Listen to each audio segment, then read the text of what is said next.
Jordan, love.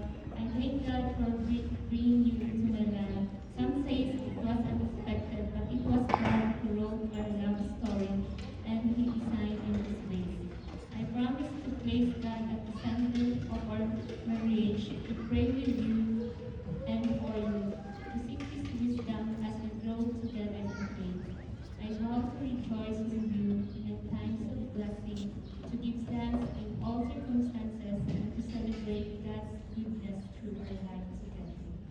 I promise to stand with you in times of hardship, to encourage you when you are weary, and to trust God's purpose when the path is unclear.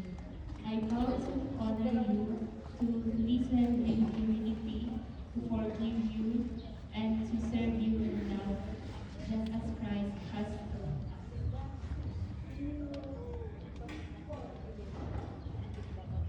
I promise to build a home rooted in love, truth, and grace, to raise our family according to God's word, and to walk together in the calling He has placed in our lives.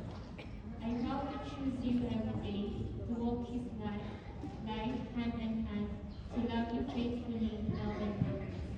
And friend for witness in God, I give you my heart and my life. I vow to be faithful to you in sickness and in health, and plenty and in want. Till death do us part. And I hope where you go, I